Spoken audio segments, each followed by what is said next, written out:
레위기라는 것은 레위인에 속한 책이 아니고 하나님이 그가 우리를 부르셨다는 말입니다. 즉 성막을 다 지어놓고 나서 이제 너희들 나에게 와라 부르시는 그 말씀이 바로 레위기입니다.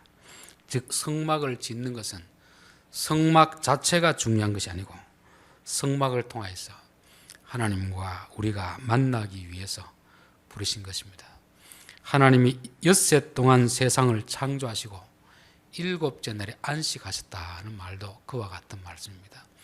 세상을 지어놓은 그 자체가 목적이 아니고 지었으면 이제 그 환경에서 사람과 하나님이 만나고 교제를 나누기 위해서 집을 짓는 것입니다. 우리가 집을 아무리 잘 지어놔도 그곳에 살 사람이 없으면 그 집은 아무 소용이 없잖아요. 집을 짓는 이유는 그곳에서 함께 살 사람이 있기 때문에 함께 살기 위해서 짓는 것입니다. 가정도 그렇고 교회당도 그렇고 만남을 위해서 집을 짓는 것입니다. 성막을 지어놓고 하나님께서 모세를 부르시고 말씀하시는 것입니다. 교제를 나누겠다는 거죠. 자, 그러면서 오늘 2절 이스라엘 자손에게 말라 이르라. 너희 중에 누구든지 여호와께 예물을 드리려거든. 예물을 드리려거든. 일반적으로 사람들이 모여서 이야기를 하다가 뭘 주겠다고 하면 참 좋은데 여러분 얼마씩 돈을 내십시오 이렇게 하면 그만 분위기가 아주 안 좋아집니다. 왜냐하면 사람들은 받는 걸 좋아하지 주는 것을 그렇게 좋아하지 않거든요. 하나님이 천지의 주인이신데 우리를 부르시면서 처음으로 하시는 말씀이 예물 드리려거든. 즉 예물을 가져오라는 말 아닙니까? 빈손으로 오지 말라는 거잖아요. 부담이 되겠습니까? 안 되겠습니까? 우리가 부담이 되겠죠. 오면 너희들 내가 이런 복을 주겠다 말씀하시면 누구든지 올 텐데 너희들이 와서 예물을 드리려거든. 예물이라는 것은 신약으로 말하면 고르반입니다. 고르반. 하나님을 위하여 구별된 물질, 구별된 것입니다. 즉 와서 그냥 주머니에 손 넣어서 손에 잡힌 대로 헌금하는 게 아니고 이미 오기 전부터 내가 하나님 앞에 이걸 드려야 되겠다 마음 먹고 구별해서 드리는 그것을 예물이라 하는 것입니다. 요즘은 그렇지 않은데 예전에 저희들 부모님 세대는 보니 그렇더라고요. 그 주일에 이제 돈을 주고받고 하다가 좀 빳빳한 새 돈이 있으면은 요건 헌금해야 되겠다. 이렇게 이제 따로 구별해 놓는 거 있습니다. 그는 돈이 많고 적고를 떠나가지고 이분들이 정말 하나님을 사랑하는구나. 하나님이 우리에게 지금 뇌물을 가져오라는 게 아닙니다. 보통 이제 대통령이 기업가들을 부르면 기업가들 알아서 뭘 가져갑니까? 뇌물을 가져가잖아요. 잘 보이기 위해서. 빈손으로 떨레떨레 가면은 아마 밉보일 겁니다.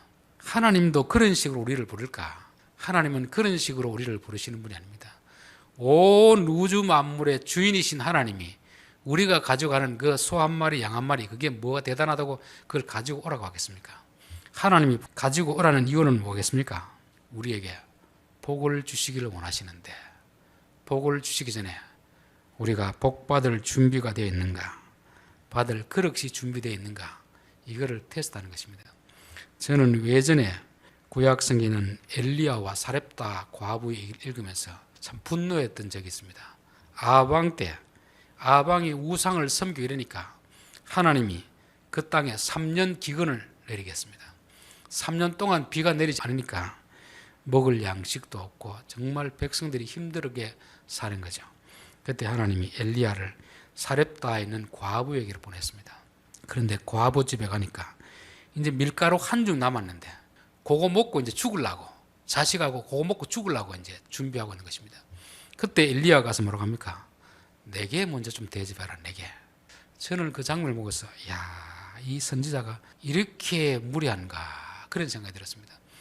적어도 우리가 누구에게 도움을 청하려고 하면 좀 부잣집, 넉넉한 집에 가서 욕을 해야지 한 끼 먹고 죽으려는 사람 집에 가가지고 청한다는 게 이게 선지자로서 해야 될 일인가.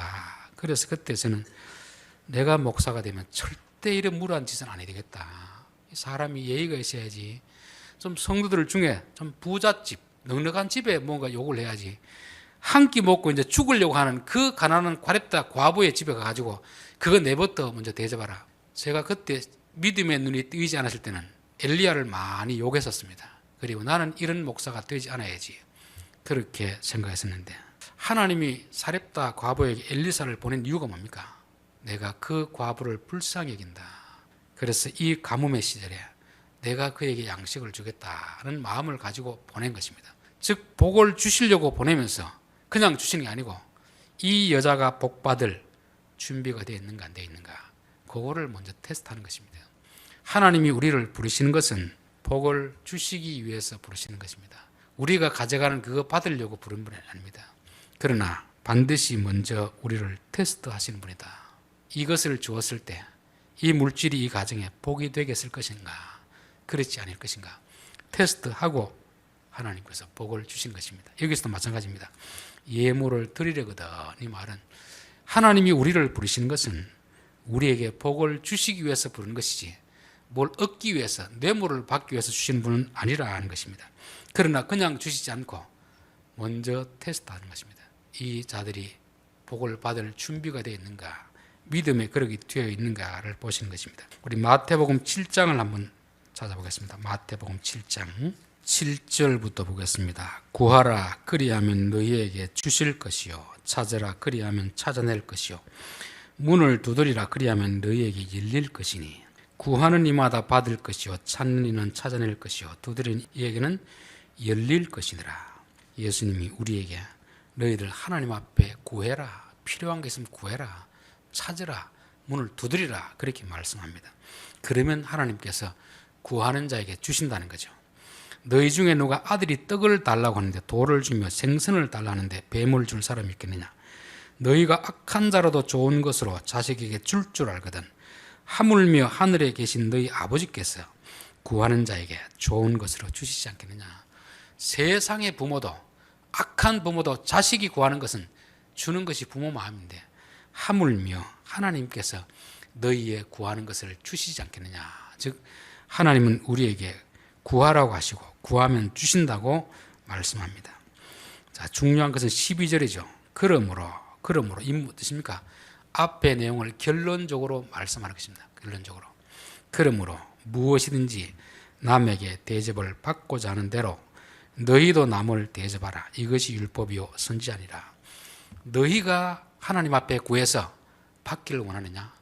그러면 너희가 먼저 남을 대접하라. 이 말은 오늘로 말하면 뭐겠습니까? 받을 믿음의 그릇을 준비하라 하는 거잖아요. 주기도문에도 우리가 우리에게 죄 지은 자를 용서해 준 것처럼 하나님 우리 죄를 용서해 주십시오. 그 말은 뭐겠습니까? 하나님의 용서를 받기 위해서 내가 용서받을 마음의 준비가 되어 있는가를 먼저 테스트하는 것입니다. 그래서 우리는 하나님 앞에 이것 주십시오, 저것 주십시오 계속 달라고만 기도하지, 하나님 내가 이것을 가져왔습니다 이렇게는 하지 않잖아요. 그래서 나는 아무것도 하나님 앞에 가지고 오지 않고 달라고 하면 하나님이 주시겠느냐, 그 말입니다. 이것이 율법이요 선지자니라. 이게 하나님 신구약 성경의 가장 핵심이란 말입니다. 가장 중요하다는 거죠. 하나님은 우리에게 복 주시기를 원하는데 구한다고 주는 게 아니고 구하면 주는데 누구에게 주느냐? 먼저 남을 대접하라. 너희가 하나님 앞에 대접을 받기를 원하면 너희가 먼저 대접하라. 그러면 내가 준다는 것입니다. 이게 우물로 말하면 마치 마중물 있잖아요. 마중물. 요즘에 수도 틀면 다 나오지만 옛날에 그제 수도 펌프 올리는 거잖아요. 거기 가서 뭘 붓습니까? 마중물을 처음에 부어가지고 올리면 나중에는 이제 그 밑에서 물이 올라오잖아요. 아, 전 이게 마중물이구나. 마중물. 우리가 하나님 앞에 기도하면 하나님은 우리의 요구를 들어주시는데 그냥 들어주시는 게 아니고 마중물을 부어 넣게 하시는구나. 마중물. 그래서 죄 용서를 위해서 기도할 때도 하나님 우리가 우리에게 죄 지은 자를 용서해 준 것처럼 하나님 또 우리에게 용서해 주십시오. 우리가 하나님 앞에 받기를 원하면 구해야 되지만 구하기 전에 먼저 내가 남에게 대접했는가 안 했는가 그것을 먼저 테스트하는 것입니다. 이런 측면에서 보면은 받는 것보다 주는 자가 복이 있다는 것입니다. 우리의 타락한 인간은 어떻습니까? 주는 것은 인색하고 받는 것은 많이 받으려고 하는 이런 마음이 있습니다. 그런데 우리가 진짜 신앙인이 되면 우리의 마음이 바뀌어야 됩니다. 내가 받는 것보다 주는 쪽을 더 기뻐해야 됩니다. 주려고 하면 내가 뭐가 있어야 주잖아요. 하나님 더 많이 베풀고 싶은데 하나님에게 좀 더 넉넉하게 주십시오. 구하는 것도 내 필요를 위해서 구하는 게 아니고 한 손에 가득함에도 불구하고 두 손에까지 가득 채우려고 하는 욕심을 가지고 구하면 하나님이 주시겠습니까? 한 손에 가득한데도 그걸 가지고 자꾸 나누어 주니까 하나님 이것 가지고는 부족합니다.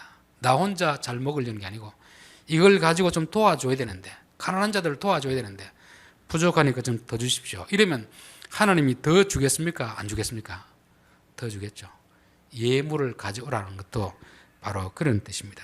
사도행전 20장 35절에 보면 범사에 여러분에게 모본을 보여준 바와 같이 수고하여 약한 사람들을 돕고 또 주 예수께서 친히 말씀하신 바 주는 것이 받는 것보다 복이 있다 하심을 기억하여야 할지니라. 예수 믿는 사람은 돈이 많아서 부자가 아니고 마음이 부유해야 부자가 되는 것입니다. 남들 보기는 가난한 것 같은데 다른 사람을 부유하게 하는 마음, 이게 예수님의 마음입니다. 그래서 저는 우리 성도들이 돈이 많은 것도 중요하지만 그보다 더 중요한 것은 마음의 부자가 된다. 마음에 항상 다른 사람을 부유하게 하려는, 도우려는 그런 마음을 가지게 됩니다. 사람들을 만나보면 두 부류의 사람이 있습니다. 어떤 사람은 자꾸 남에게 받기를 원하는 그런 사람이 있습니다. 어떤 사람은 만나면 뭔가 자꾸 주려는 사람이 있습니다.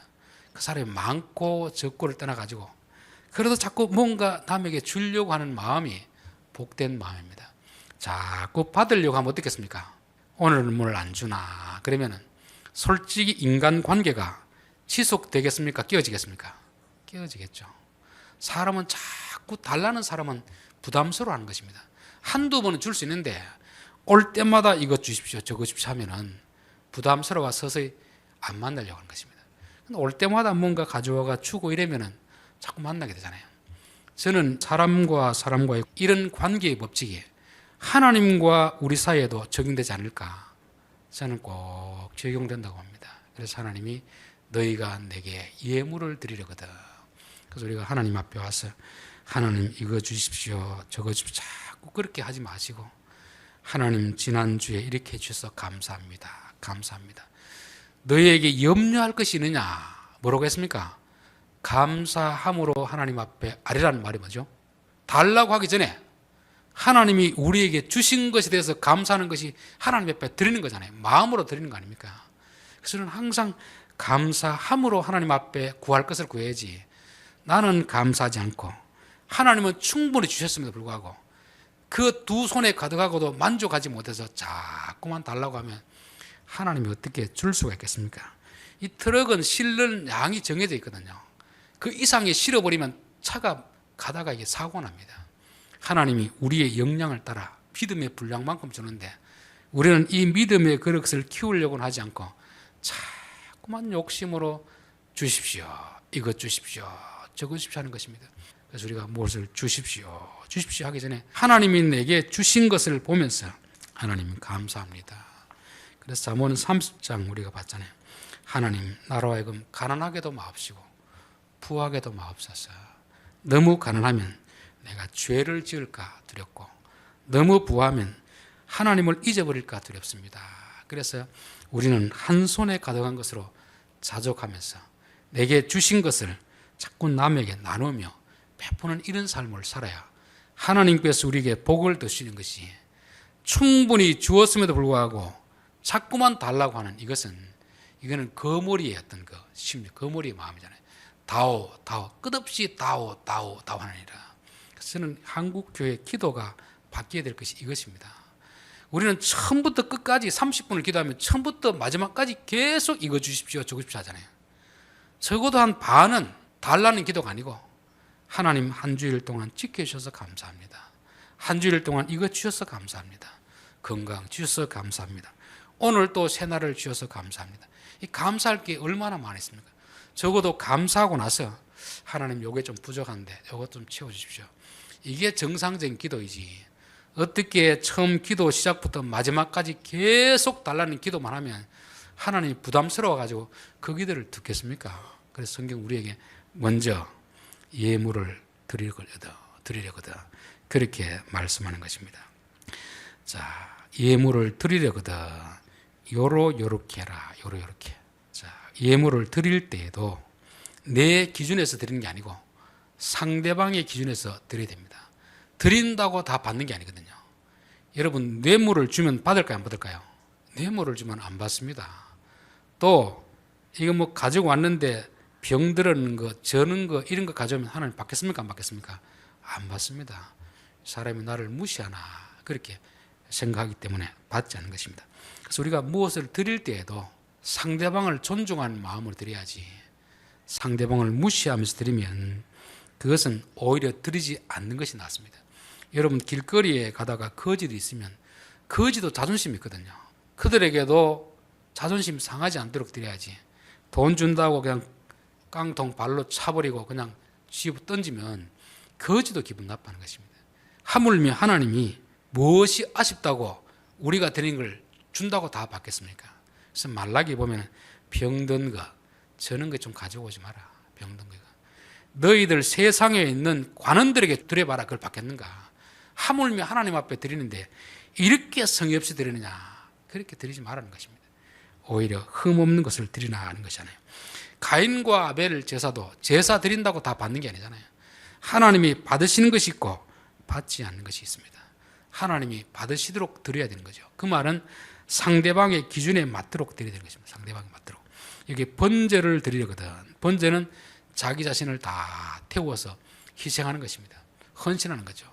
여러분, 희생과 헌신은 강요한다고 되는 게 아니잖아요. 그래서 누구든지 헌신할 수 있다. 누구든지 희생할 수 있다. 그러나 그 헌신과 희생에도 내가 말하는 것을 잘 지켜 살라는 것입니다. 그래서 우리가 남을 돕는 것도, 돕는 자체는 참 좋은 마음인데 상대방의 입장을 생각하지 않고 내 기준에서 도우면 오히려 돕고도 욕을 얻어먹을 수가 있습니다. 상대방이 봤을 때 지나치게 많은 걸 드리면 상대방이 부담스러워합니다. 이 사람이 무슨 또 통기로 나에게 주는가 부담스러워할 수 있고, 너무 적게 병든 것 저런 걸 주면 이 사람이 나를 무시하나 그렇게 생각할 수 있는 것입니다. 그래서 어느 정도 맞도록 드려야 되는 거죠. 여기도 보면은 그 예물이 소의 번제이며 또 그 예물이 가축대나 양이나 염소의 번제이며 14절 만일 여호와께 드리는 예물이 새 번제이면 소, 양, 염소, 새. 하나님은 소를 드렸다고 해서 기뻐하고 새를 드렸다고 해서 싫어하는 게 아닙니다. 제물의 양을 가지고 따지는 게 아닙니다. 그 사람이 형편대로 드리면 되는 거죠. 형편대로. 하나님이 1,000만 원 헌금한다고 좋아하는 게 아니고 1,000원 한다고 싫어하는 게 아닙니다. 금액은 자기의 형편대로 드리면 되는 것입니다. 그래서 예수님이 과부의 2렙돈 헌금을 가장 많이 드렸다고 하는 거잖아요. 가인과 아벨의 문제도 마찬가지 아닙니까? 양을 드렸느냐, 곡식물 드렸느냐, 이 지금 드리는 물질을 가지고 말하는 게 아닙니다. 양을 가지고 말하는 게 아닙니다. 하나님은 양이라든지 그 물질의 종류가 무엇인지 그걸 말하지 않습니다. 하나님을 드릴 때 믿음으로 드리느냐, 그걸 보는 것입니다. 믿음으로 드렸다는 것은 하나님이 제시하는 기준을 따라 드렸다는 것입니다. 여러분, 우리가 누구에게 드릴 때에도 그냥 내 기준에서 드리면 안 됩니다. 내가 정말 상대방이 뭘 해주고 싶으면 상대방이 무엇을 원하는가, 상대방의 기준에 맞추어서 드려야 되는 것이지, 그냥 일방적으로 내 기준으로 드리면 하나님께서는 별로 받지 않는다는 것입니다. 이것은 우리가 하나님 앞에 드릴 때도 그렇고 사람에게 무엇을 드릴 때에도 그냥 일방적으로 내 기준으로 드리면 안 된다는 것입니다. 그 예물이 소의 번제이면 흠 없는 수것으로 회막문에서 여호와 앞에서 기쁘게 받으시도록 드릴지니라. 10절 그 예물이 가축되어 양이나 염소의 번제이면 흠 없는 수것으로 드릴지니. 그러니까 양이든 염소든지 새이든지 중요한 건 뭐냐면 그 양이 중요한 게 아니고 종류가 중요한 게 아니고 흠 없는 것으로 드릴, 흠 없는 것은. 흠 있는 것은 하나님 받지 아니하신다는 것입니다. 이거 어차피 불에 다 태울 거거든요. 여러분, 불에 다 태울 것 같으면 흠 있는 것이나 흠 없는 것이나 다 똑같은 거 아닙니까? 그것을 우리가 그대로 고기를 가가지고 하나님께 드릴 것 같으면 이게 흠이 있는지 없는지 차이가 나는데 이걸 다 불에 태우는 건데 굳이 흠이 없는 걸 찾으시는 이유가 뭐겠습니까? 하나님은 짐승을 보는 게 아니거든요. 그 마음을 보시는 마음. 그러니까 말라기 보면 병든 것, 저는 것을 드리는 이유가 왜 그러냐면 이거 다 태울 텐데 태우면 다 죄만 남는데 흠 없는 건 비싸게 팔아야 되는 것이고 이거 태우나 저거 태우나 냄새는 다 똑같은데 굳이 우리가 흠 없는 걸 드릴 필요가 있느냐 이렇게 나오는 거잖아요. 하나님은 재물을 받으시는 분이 아닙니다. 우리의 마음을 받는 마음. 돈을 받는 게 아니고 우리의 마음을 받는 것입니다. 그래서 우리가 무엇을 드리려고 하면은 금액이 비싸고 싸고가 중요한 게 아니고 우리의 마음이 어떠한가 그것을 하나님이 보시는 것입니다. 그렇기 때문에 태워지면 흠 있는 것이나 없는 것이나 똑같습니다. 그러나 하나님은 흠 없는 것을 드리라. 소 흠 있는 것으로 드릴 바에는 양 흠 없는 것 드리라. 그게 낫다는 거잖아요. 돈을 많이 한다고 하나님 받으시는 게 아니고 돈을 적게 한다고 안 받으시는 게 아닙니다. 우리의 마음이 어떠한가 그것을 받으시겠다는 것이죠. 자, 그는 번제물의 머리에 안수할지니 그를 위하여 기쁘게 받으심이 되어 그를 위하여 속죄가 될 것이라. 번제물에 안수를 한다는 것은 안수는 전가한다는 것입니다. 즉 내 죄를 짐승에게 전가하는 거죠. 우리가 물질을 드리는 것은 내 마음을 이 물질에 담아서 드리는 거잖아요. 즉 물질과 내 마음이 하나가 되는 것이지 물질 따로 내 마음 따로 이렇게 되지 않습니다. 여러분 흠 있는 걸 드리면 받는 사람이 뭐라고 생각하겠습니까? 그 사람의 마음이 이것밖에 안 되는구나, 나를 무시하는구나 생각할 수 있잖아요. 내가 드리는 것은 금액이 중요한 것이 아니고 정성이 돼요. 정성.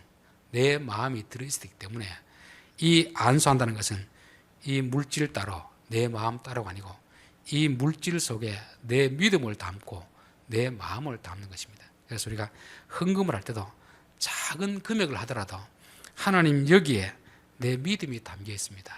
그 마음을 가지고 해야 되는 것입니다. 자, 그는 여호와 앞에서 그 수송아지를 잡을 것이요. 여기서 이제 소나 양이나 새를 가져온 사람들은 이것만 들렁 내놓고 나서 제사장들이나 레위인들이 잡아주는 게 아닙니다. 자기가 직접 잡아야 됩니다. 자기가 직접 해야 되는 거죠. 우리가 예배 드릴 때에도 목사가 예배를 드려주는 게 아니고 앞에 찬양팀이 예배 드리는 게 아니고 기도하는 사람이 예배 드리는 게 아닙니다. 우리 각자가 내가 가져온 것을 하나님 앞에 드려야 되는 것입니다. 그러면 이제 제사장이라든지 레위인들이 도와주는 거예요. 여러분 목사는 예배를 돕는 자 아닙니까? 성가대도 돕는 자 아닙니까? 기도하는 사람도 돕는 자 아닙니까? 실제로 예배는 우리가 드리는 것입니다. 우리가 다 그렇게 잡아야 되는 것입니다. 그러면 제사장이 그 피를 단에 뿌립니다. 그리고 또 예배자가 그 각을 뜨고 가죽을 벗게 됩니다. 그 짐승을 다 벗게 되는 거죠. 우리가 하나님 앞에 기도하는 것도 내가 해야 되고 내 죄에 대해서 내가 회개해야 되지, 남편의 죄를 아내가 가서 대신해 주는 게 아니거든요. 자식의 죄를 부모가 대신해 주는 게 아니거든요. 하나님 앞에 오면 나와 하나님은 1대1로 내 자신을 각을 뜨는 것입니다. 그리고 하나님 앞에 가죽을 벗기는 거죠. 나의 모든 잘못을 하나님 앞에 일일이 다 회개하는 것입니다. 하나님, 이런 잘못이 있습니다. 이런 허물이 있습니다. 그냥 대충 두리뭉실 넘어가는 게 아니고 하나님 앞에 일일이 다 하나님 앞에 회개하는 것입니다. 하나님, 우리의 발을 가지고 가서는 안 될 그런 길로 갔습니다. 용서해 주십시오. 내 손을 가지고 해서는 안 될 일을 했습니다. 내 입술을 가지고 해서는 안 될 말을 했습니다. 일일이 우리가 한 주간 동안 지내오면서 잘못된 것을 하나님 앞에 다 구체적으로 회개하는 그런 것이 필요한 것입니다. 그러면 제사장들이 그것을 다 놓고 불을 태우는 것이죠. 태운다는 건 뭐겠습니까? 다 용서해 주겠다는 것을 말씀하는 것입니다. 자, 그러면 이는 화제라, 여호와께 향기로운 냄새니라. 이는 화제라. 9절에도 그렇고 13절에도 그렇고 17절에도 그렇고 이는 화제라, 여호와 앞에 향기로운 냄새니라. 하나님이 고기 한 점 가져갔습니까? 안 가져갔습니까? 고기 한 점도 입에도 안 됐거든요. 단지 뭐만 받으시는 겁니까?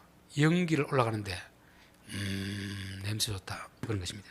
여러분, 우리 삼겹살은 먹으려고 굽습니까? 냄새 맡으려고 굽습니까? 뭘 굽잖아요. 아무리 냄새가 좋아도 한 점도 내 안 주고 다 태워버리면 그게 무슨 그게 있겠습니까? 하나님은 우리가 드리는 돈을 받으시는 분이 아닙니다.